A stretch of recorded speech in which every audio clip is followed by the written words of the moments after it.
आउज़ुबिल्लाहिमिनश्शैतानिर्रजीम बिस्मिल्लाहिर्रहमानिर्रहीम। अच्छा, अब क्या होता है कि हार्ट की जो स्टर्नोकोस्टल सरफेस होती है उसको हम एंटीरियर सरफेस भी कहते हैं। वो राइट वेंट्रिकल से बनती है, और जो सब कोस्टल सरफेस होती है वो भी राइट वेंट्रिकल की एंटीरियर वॉल से बनती है, और जो राइट बॉर्डर होता है वो राइट एट्रियम से बनता है। लेकिन एक्सरे पे इसमें सुपीरियर वेना कैवा की कॉन्ट्रीब्यूशन भी होती है एक्सरे पे, ठीक है।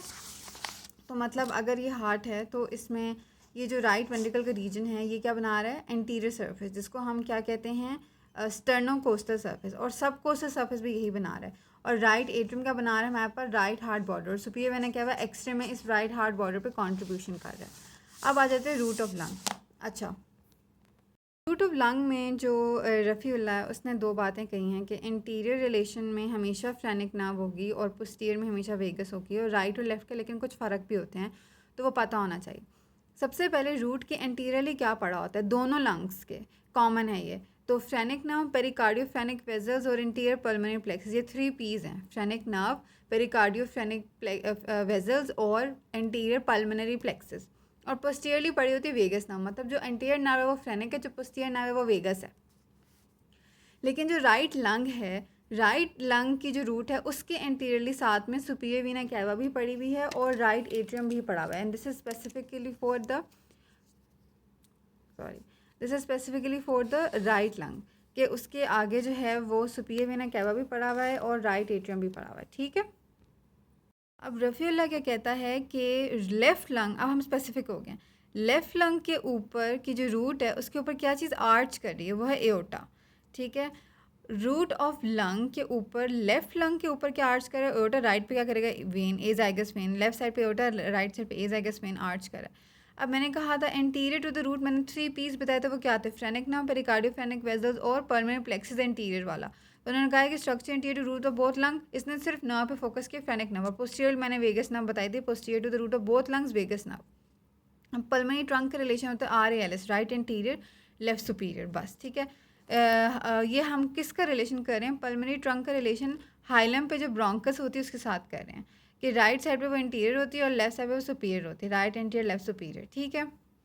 अच्छा, अब अगली चीज़ आ जाती है कि जो राइट लंग है वहाँ पे फॉरेन बॉडी ज़्यादा कॉमन नहीं आती है। होता ये है कि अगर जो है वो आप सुपाइन हैं, या पेशेंट जो सुपाइन है या स्ट्रेट अपराइट खड़ा हुआ है, उस पर डिपेंड करता है। जाना उसने राइट लंग के लोअर लोब में ही है, ठीक है, तो ये तो पता है, ठीक है। कोई भी एस्पिरेशन होगी तो कहाँ होगी, राइट लंग के लोअर लोब में। लेकिन अब सवाल ये है कि राइट लंग का लोअर लोब, और इसका क्यों, क्या वजह, ये भी अभी हम देखते हैं, ठीक है। राइट लंग के लोअर लोब में ही जाएगी जब भी फॉरेन बॉडी जाएगी, लेकिन अब सवाल यह है कि उसके पोस्टीरियर सेगमेंट में जाएगी या उसके सुपीरियर सेगमेंट में जाएगी। जो लोअर लोब का पोस्टीरियर सेगमेंट है उसको हम बेजल सेगमेंट भी बोलते हैं, ठीक है। और जो सुपीरियर सेगमेंट है उसको आई थिंक हम एपिकल सेगमेंट भी बोलते हैं। तो ये लफ्ज़ ना आगे पीछे कर देते हैं, तो पता होना चाहिए। पोस्टीरियर सेगमेंट की जगह बेजल भी लिखा हो सकता है और सुपीरियर की जगह एपिकल, और बात लोअर लोब की ही है, और कोई लोब है ही नहीं जिसमें जाएगा। तो अगर जो पेशेंट है, ठीक है, वो सुपाइन है, ठीक है, तो जब वो सुपाइन है तो सुपीरियर सेगमेंट में जाएगा। और अगर वो अपराइट है तो पोस्टीरियर, मतलब एस से सुपाइन, एस से सुपीरियर।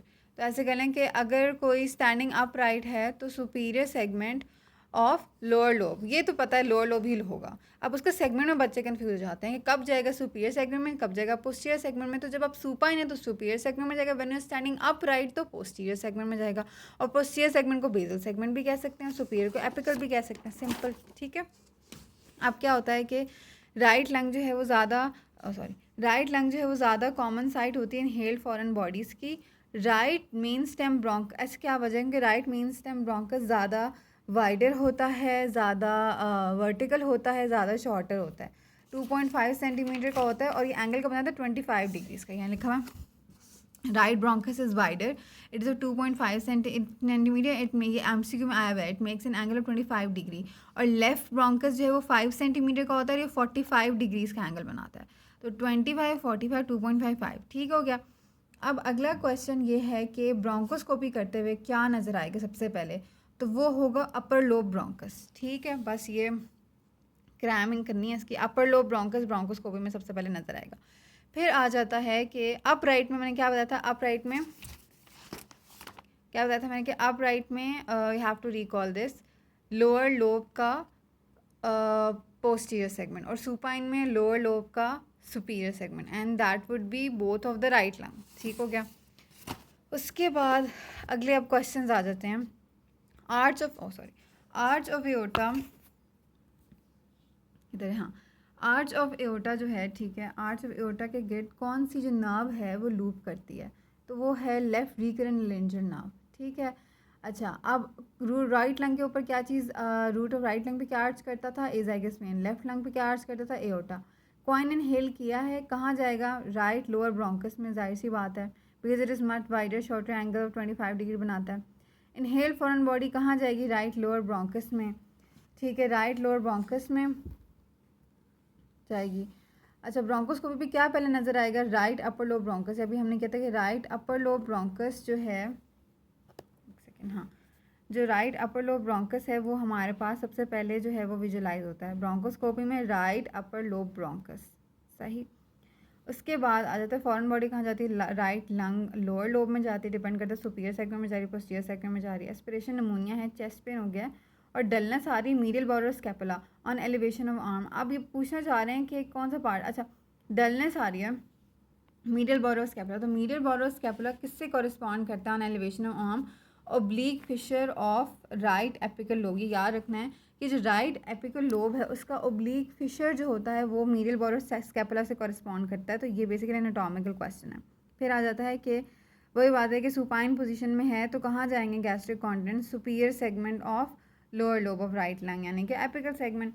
फिर आता है कि पोस्टीरियर एस्पेक्ट ऑफ चेस्ट को अगर आप परकस करें स्कैपुलर लाइन के अलॉन्ग इन सिटिंग पोजीशन, तो क्या जगह होगी, ये है 10th रिब। ठीक है, 10th रिब की रेजोनेशन है सिटिंग पोजीशन में, स्कैपुलर लाइन जो है that corresponds to 10th rib. अच्छा, अब आ जाता है इनहेल्ड फॉरेन बॉडी कहाँ लॉन्च करती, राइट लोअर ब्रोंकस। सही। अच्छा, अब चेस्ट एक्सरे में foreign body left lower bronchus में जो है वो अगर चली जाए तो क्या होता है, साइटस इनवर्सस। ठीक है, लेफ्ट की चीज़ें राइट साइड में, राइट की चीज़ें लेफ्ट साइड में, यही वजह है ना, वरना तो इसने राइट लोअर में जाना था।